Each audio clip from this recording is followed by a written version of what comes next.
नमस्कार, एक बार फिर से आपका स्वागत है। आपके साथ मैं हूं पूजा यादव। अमेरिका में राष्ट्रपति पद के लिए होने वाले चुनाव के नतीजे आने में कुछ घंटों का वक्त बाकी है और दुनिया के दूसरे हिस्सों की तरह इस बात को लेकर हर तरफ उत्सुकता है कि क्या यह चुनाव डोनाल्ड ट्रंप को वापस लाएगा या फिर कमला हैरिस की सरकार पहली महिला प्रमुख वाली सरकार बनेगी और एक इतिहास रचेगी। अमेरिका में इस बार राष्ट्रपति चुनाव का मुकाबला बेहद कड़ा है। ताजा सर्वे में किसी भी उम्मीदवार को स्पष्ट बहुमत नहीं मिला। अब चूंकि लड़ाई आखिरी चरण में है, ऐसे में सारा का सारा दारोमदार स्विंग स्टेट्स पर टिका हुआ है। डोनाल्ड ट्रंप ने सोमवार को 4 रैलियां की और उसमें 2 रैली पेंसिल्वेनिया में और 1 रैली उत्तरी कैरोलिना में की, 1 ग्रैंड रैपिड्स में रही, तो वहीं देर रात मिशिगन में कार्यक्रम हुआ। वहीं कमला हैरिस ने भी स्विंग स्टेट में कई रैलियां की और कई कार्यक्रम रही। फिलाडेल्फिया म्यूजियम ऑफ आर्ट में आखिरी कार्यक्रम Lady Gaga, Oprah Winfrey, Ricky Martin समेत अन्य मशहूर हस्तियों को शामिल किए हुए था। इस दौरान में प्रेसिडेंट फॉर ऑल का बैनर लगाया गया। यूएस चुनाव वोटिंग का काउंटडाउन शुरू हो चुका है। अमेरिका में कुछ ही घंटों में क्योंकि वोटिंग शुरू होने वाली है। भारतीय समय के मुताबिक शाम के 4:30 बजे से वोटिंग 47वां राष्ट्रपति चुनने के लिए वोटिंग करेंगे अमेरिकी। व्हाइट हाउस की रेस में ट्रंप और हैरिस के बीच मुकाबला है। अब सवाल यह है कि स्विंग स्टेट में फायदा आखिर किसको मिलेगा, ट्रंप को या भारतीय मूल की कमला हैरिस को। डेमोक्रेट्स के गढ़ पेंसिल्वेनिया का बदलेगा मिजाज, ये भी एक सवाल है। 1992 से डेमोक्रेटिक पार्टी के गढ़ के रूप में देखा जाता रहा है इसे। यूएस पॉलिटिक्स में इस डेमोक्रेट्स का कॉमनवेल्थ भी इसे कहा जाता है। लेकिन वही साल 2016 में ट्रंप ने यहां से जीत दर्ज की। 1948 के बाद कोई भी डेमोक्रेट यहां पर जीते बगैर राष्ट्रपति बना ही नहीं। पेंसिल्वेनिया में वोटर्स के लिए मुख्य मुद्दा है बढ़ती महंगाई। पेंसिल्वेनिया में घरेलू खाने पीने के सामान की कीमतों में लगातार इजाफा हुआ। यहां पर 6 लाख एशियाई अमेरिकी हैं, जिनमें सबसे बड़ा समूह है भारतीय अमेरिकी का। अमेरिकी वोटर्स डेमोक्रेट कमला हैरिस या फिर रिपब्लिकन डोनाल्ड ट्रंप के लिए वोट करेंगे। हालांकि वोटर सीधे तौर पर राष्ट्रपति को वोट के जरिए नहीं चुनेंगे। अमेरिका में राष्ट्रपति चुनाव की अगर बात करते हैं तो भारत के मुकाबले यहां पर बहुत ही पेचीदा है तरीका और जो प्रोसेस है वो काफी लंबा है। अमेरिका के संविधान के आर्टिकल 2 में इस बात का जिक्र है। हर 4 साल में एक बार होता है चुनाव। चुनाव प्रक्रिया में लगभग 2 साल लगते हैं। मतदाता सीधे तौर पर राष्ट्रपति को नहीं चुनते हैं, इलेक्टोरल कॉलेज से चुने जाते हैं राष्ट्रपति।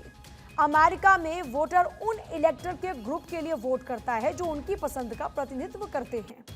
ये इलेक्टर या ये फिर अपने राज्य के भीतर लोकप्रिय वोट के आधार पर राष्ट्रपति के लिए वोट करते हैं। इसे ही इलेक्टोरल कॉलेज वोट कहा जाता है। अमेरिका में राष्ट्रपति चुनाव जिनका जिक्र अभी हो रहा है, इसमें इलेक्टोरल कॉलेज आखिरकार है क्या, जिसका जिक्र अभी हमने किया, जिसको सुनकर आप भी जरूर कंफ्यूज हो गए होंगे कि आखिरकार ये है क्या, कैसे होता है वहां का चुनाव। क्योंकि भारत के वहां सीधे तौर पर यह नहीं होता कि आपको पीएम चुनना है, अब आपको सीएम चुनने के लिए वोट कास्ट करना, नहीं। वहां पर होते हैं ये इलेक्टोरल कॉलेज। अब ये क्या है? 200 सालों से ज्यादा पुराना है ये कॉलेज का सिस्टम।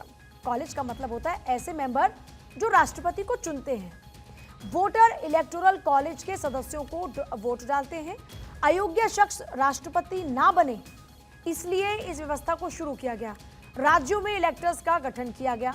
अमेरिकी राज्यों में आबादी के हिसाब से यहाँ पर इलेक्टर्स दिए गए हैं। मौजूदा समय में अमेरिका में 538 इलेक्टर्स हैं। मतलब यहाँ पर ऐसा नहीं कि जैसे भारत की बात करते हैं तो यहाँ पर करोड़ों की तादाद में वोटर्स हैं, नहीं। यहाँ पर उनके प्रतिनिधित्व करने वाले इलेक्टर्स हैं, जिनका आंकड़ा है 538, और राष्ट्रपति बनने के लिए 270 इलेक्टर्स का बहुमत चाहिए। पॉपुलर वोट पाने वाले उम्मीदवार को उस राज्य के सारे इलेक्टर्स मिल जाते हैं, उनका समर्थन मिल जाता है। आम लोगों का वोट कहलाता है पॉपुलर वोट, यानी यहाँ पर एक है इलेक्टर्स और दूसरा यहाँ पर आम लोगों का जो वोट है पॉपुलर वोट कहलाता है। अब डेमोक्रेट जो है राष्ट्रपति पद के उम्मीदवार कमला हैरिस और रिपब्लिकन उम्मीदवार जो है डोनाल्ड ट्रंप है। इन दोनों के बीच कांटे की टक्कर है और कांटे की टक्कर इतनी ज्यादा है कि कुछ ही % का मार्जिन है दोनों की जीत के बीच में, अभी तक का जो आंकलन है। ओपिनियन पोल में यह कहा गया कि यह ऐतिहासिक करीबी मुकाबला है। इसमें इमिग्रेशन एक बड़ा मुद्दा है और इसे लेकर दोनों उम्मीदवार भारतवंशियों को लुभाने में जुटे हुए हैं। 3 सर्वे की रिपोर्ट्स क्या कहती है, आइए वो एक बार आपको दिखाते हैं। ये रिपोर्ट आपको देखना इसलिए भी जरूरी है क्योंकि इनके आंकड़ों से आपको यह अंदाजा लग जाएगा कि ट्रंप और हैरिस इनके बीच में किस तरह का कड़ा मुकाबला है। बड़े से बड़े सर्वे एजेंसी भी किसी एक कैंडिडेट के बारे में सही आकलन या यूं कहिए कि सही अनुमान लगा नहीं पा रहे। तो सबसे पहले बात करते हैं न्यूयॉर्क टाइम्स सिएना कॉलेज सर्वे की। अब न्यूयॉर्क टाइम्स सिएना कॉलेज सर्वे क्या कहता है? ये 7 राज्यों में हैरिस और ट्रंप के बीच में बहुत करीबी फाइट है। दोनों ही दलों ने अपनी पूरी ताकत को झोंक दिया। हैरिस को नेवादा, उत्तरी कैरोलिना और विस्कॉन्सिन में मामूली बढ़त मिली, तो वहीं ट्रंप स्विंग स्टेट एरिजोना में आगे हैं। मिशिगन, जॉर्जिया और पेंसिल्वेनिया में करीबी मुकाबला है। अगर सब सही तरीके से चलता रहा और अहम राज्यों में जीत का अंतर काफी बड़ा रहा तो परिणाम आधी रात को ही आ जाएंगे। लेकिन ऐसा लग नहीं रहा, क्योंकि कमला हैरिस और डोनाल्ड ट्रंप के बीच नजदीकी मुकाबला है। लोगों को तब तक नतीजे का पता नहीं चलेगा जब तक कि कमला हैरिस या फिर डोनाल्ड ट्रंप ज्यादातर राज्यों, खासकर स्विंग राज्यों में महत्वपूर्ण जीत हासिल नहीं कर लेते। एक और सर्वे के आंकड़े को भी अब देख लेते हैं, और यह है डेस मोइनेस। आगे बढ़ते हुए बात एक बार फिर से करेंगे अमेरिका के चुनाव की, और क्योंकि हम बात कर रहे थे कि वहां पर जो सर्वे रिपोर्ट्स हैं वो क्या कहती हैं।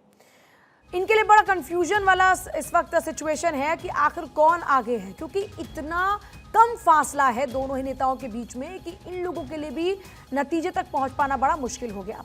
तो अब बात करते हैं डेस मोइनेस रजिस्टर मीडियाकॉम के सर्वे की। हैरिस ने आयोवा में ट्रंप को पीछे छोड़ दिया। ये बदलाव महिला मतदाताओं से आया है, और यहां पर ट्रंप ने 2016 और 2020 में आसानी से जीत हासिल की थी। आयोवा में ट्रंप के 44% के मुकाबले हैरिस को 47% का समर्थन मिला। सितंबर के आयोवा में हुए सर्वे से बदलाव, आयोवा में ट्रंप को 4 अंकों की बढ़त मिली थी। और अमेरिका में सत्ता की चाबी कहे जाने वाले 7 स्विंग स्टेट्स की अगर बात करते हैं तो यहां पर डोनाल्ड ट्रंप के लिए एक बड़ी राहत भरी खबर आई, क्योंकि जो एक ताजा अनुमान है उसके मुताबिक डोनाल्ड ट्रंप सभी स्विंग स्टेट में कमला हैरिस के खिलाफ में बढ़त बनाए हुए हैं, और वो भी तब जब चुनाव से कुछ दिन पहले दोनों ही उम्मीदवारों ने अपनी पूरी ताकत स्विंग स्टेट्स में झोंक दी। ये राज्य ही तय करेंगे कि अमेरिका का अगला राष्ट्रपति कौन होगा। एटलस इंटेल के सर्वे पर भी अब आप जरा एक बार नजर डाल लीजिए। तो देखिए, डोनाल्ड ट्रंप सभी 7 स्विंग स्टेट्स में आगे चल रहे हैं इस सर्वे के मुताबिक। सर्वे में 49% वोटर ट्रंप के पक्ष में है। कमला हैरिस पर 1.8% की बढ़त बनाए हुए हैं ट्रंप। सर्वेक्षण नवंबर के पहले 2 दिन में किया गया। इसमें 2500 अमेरिकी लोगों ने हिस्सा लिया। सर्वे में हिस्सा लेने वाली ज्यादातर महिलाएं। चुनावी संग्राम अब जब आखिरी मुकाम पर पहुंच रहा है तो सभी की नजरें टिकी हुई हैं स्विंग स्टेट्स पर। परंपरागत रूप से चुनाव हारने वाला उम्मीदवार परिणाम के आधिकारिक घोषणा से पहले ही हार मान लेता है, लेकिन ट्रंप का ट्रैक रिकॉर्ड किसी से छिपा नहीं है। आपको याद होगा साल 2020 जब राष्ट्रपति जो बाइडेन ने उन्हें हराया था, लेकिन वो फिर भी नहीं माने थे। जिस तरह का कांटे का मुकाबला हैरिस और ट्रंप के बीच दिखाई दे रहा है, उससे यह संभावना भी प्रबल है कि ट्रंप अगर हार जाते हैं तो वो अपनी हार इतनी आसानी से नहीं मानने वाले। अगर ट्रंप हारते हैं तो वो जरूर इसे कानूनी चुनौतियां देंगे, और अगर हैरिस भी हारती हैं तो काफी नजदीकी मुकाबला होने वाला है। अमेरिका में अर्ली वोटिंग की सुविधा के तहत करोड़ों लोग मतदान कर चुके हैं। लोग राष्ट्रपति चुनाव को लेकर बेहद उत्साहित हैं। अब तक कितनी वोटिंग हुई है? न्यूयॉर्क में शुरुआती वोटिंग में करीबन 14 लाख वोट पड़ चुके हैं। फ्लोरिडा विश्वविद्यालय के इलेक्शन लैब ट्रैकर के आंकड़ों के मुताबिक 7 करोड़ 60 लाख से ज्यादा अमेरिकी पहले ही वोट कर चुके हैं। अमेरिका में करीबन 18 करोड़ 65 लाख मतदाता हैं। वो मेल इन मतपत्रों के माध्यम से या फिर व्यक्तिगत मतदान स्थलों पर पहुंचकर अर्ली वोटिंग का लाभ उठा रहे हैं। ये मतदाताओं को खराब मौसम, लंबी कतारें, चुनाव के दिन टाइम मैनेजमेंट से बचाने में मदद करता है।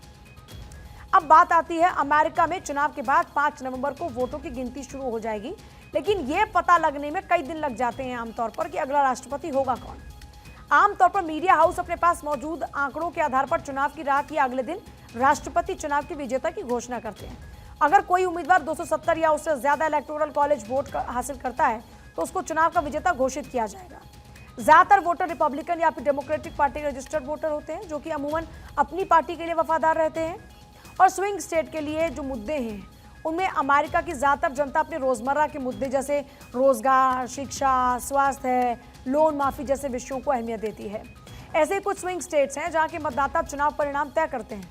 यहाँ के संवेदनशील मुद्दे जैसे गर्भपात, इमिग्रेशन जनता पर असर डालते हैं।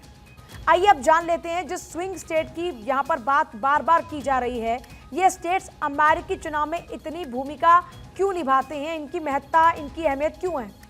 अगर स्विंग स्टेट के वोट की बात करते हैं तो इन राज्यों के कुल जो वोट होते हैं वो होते हैं 93, और बहुमत के आंकड़े की बात करते हैं वो होता है 270।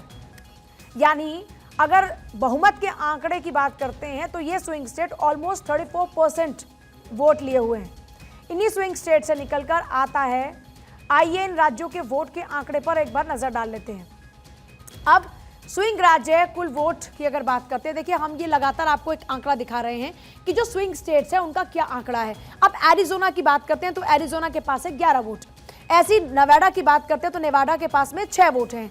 जॉर्जिया में 16, नॉर्थ कैरोलिना में 16, पेंसिल्वेनिया की 19 का आंकड़ा है और मिशिगन में 15, विस्कॉन्सिन में 10 वोट हैं। तो कुल मिलाकर सबसे ज्यादा पेंसिल्वेनिया में 19 वोट हैं, और इसके बाद जॉर्जिया में आप देखिए 16 वोट है, नॉर्थ कैरोलिना में 16 वोट हैं। तो बहुमत का जो आंकड़ा होता है वो 270 होता है, और ऑलमोस्ट अब आप अगर इनका सम करते हैं तो ये आता है 93, और ये जो 93 है वो 270 का ऑलमोस्ट 34% है।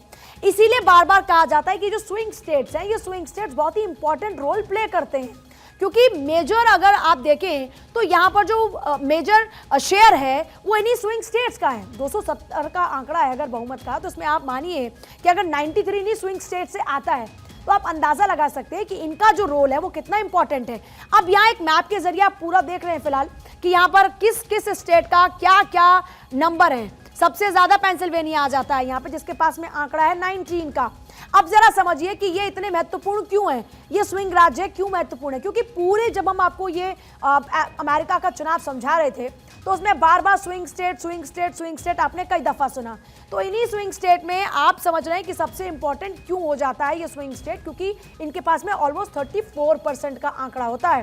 और इसीलिए चाहे नॉर्थ कैरोलिना हो, चाहे पेंसिल्वेनिया हो, चाहे विस्कॉन्सिन हो, ये वो स्विंग राज्य हैं खासतौर पर जो कि ऑलमोस्ट 30% से ज्यादा का जो वेटेज है वो लिए बैठे हैं। 50 राज्यों के कुल वोट आते हैं 538। इन आंकड़ों से अब आप समझ गए होंगे कि स्विंग स्टेट की जो अहमियत है वो क्यों इतनी ज्यादा बढ़ जाती है। इसलिए ज्यादातर राष्ट्रपति उम्मीदवार, अभी हमने जिक्र किया ना, कमला हैरिस हो या फिर डोनाल्ड ट्रंप हो, दोनों ने फुली अपनी ताकत झोंक दी इन स्विंग स्टेट्स के अंदर, क्योंकि इनकी इंपॉर्टेंस ज्यादा है, यहाँ पर वेटेज ज्यादा है। तो अपने चुनाव प्रचार में ज्यादा से ज्यादा वक्त स्विंग स्टेट्स में ये नेता गुजारते हैं। पेंसिल्वेनिया में हो रहा आयोजन भी इसी ओर इशारा करते हैं। और स्विंग स्टेट्स पर आखिर नजर क्यों है, अब जरा वो समझिए। एरिजोना हो, नेवादा हो, विस्कॉन्सिन हो, मिशिगन हो, ये स्विंग स्टेट्स हैं। पेंसिल्वेनिया हो, नॉर्थ कैरोलिना हो, जॉर्जिया हो, इन स्विंग स्टेट्स की जब हम बात करते हैं तो यूएस इलेक्शन में जीत का आंकड़ा 272 वोट का है।